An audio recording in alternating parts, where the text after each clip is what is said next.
All right, y'all, so now for this one, step 2 is going to be putting all that stuff into MyFitnessPal. So y'all have now gotten 1, the grocery list, seen 2, how to make the meals, and now this is literally what the logs are for everything that you just bought and the meals. So the breakfast and smoothie, this is what that looks like logged in. Okay, you can see all the ingredients, turkey bacon, the shake, frozen berries, all that stuff is in here.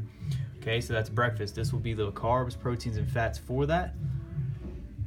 Our serving size might be a little different, so if you're looking at these numbers and freaking out, just shrink the shake a bit. Maybe cut it in half from what I said to start, okay? Because most of the calories are going to come from that shake, okay? Then lunch, we've got the long grain white rice, the whole bag, and 6.5 ounces, 84,462. Okay, notice how low that fat is. That's perfect. That's great, because that's going to help create a surplus at the end of the day. All right, dinner, we got the crispy chicken strips, 2 of those. 1 serving of the Newman's Own, the 6.5 ounces of boneless skinless chicken, and 1.5 servings of the veggie noodles. All right, so that comes out to $97.19.70. All right, and then snacks, I threw in a little chicken cordon bleu just to hit my calories. Then I've got 150 grams of red seedless grapes and sweet potato fries. Okay, so sweet potato fries, whatever you want to do, throw those in a new wave. This is how you stay sane. Okay, y'all. So just notice that's where a ton of the fat was in that chicken cordon bleu, but that was okay because I needed that to hit my goals. All right, and so what we'll see, this becomes a numbers game. All right, so what I've done is I know that I need to hit 73, 15, 57. What you do, you're going to start on a blank slate. Okay, this was at the end of the day. I wanted you to show you exactly what the calories look like for the foods you just got and the meals you're going to prepare.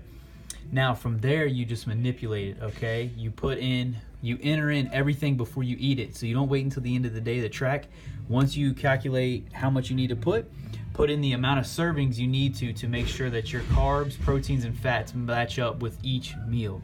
Okay, this is what's going to take a few minutes. I'm talking maybe 10, 15 minutes, but just sit down, focus, put in everything as I've got it here. So start there and then manipulate the serving sizes, okay, to try to cut down the big ones on fat. So you can see this is Eco Bread, 2 slices, going to be 160 grams, 30 grams of carbs. If we need to cut back on the grams of carbs, switch that to 1 slice, okay? If we look here, if this Steam Fresh, if our carbs are too high, cut that in half, that'll drop it. If our protein's too high, just cut that down to maybe 4.5 ounces, okay? So ladies, I recommend starting at 4.5 ounces. Fellas at 6.5, okay? And you'll see these numbers are very easy manipulated. All right, chicken cordon bleu, if we don't have that much fat for our day, take out those 2 pieces. You don't need it. It wasn't on the list, so you shouldn't have it anyway.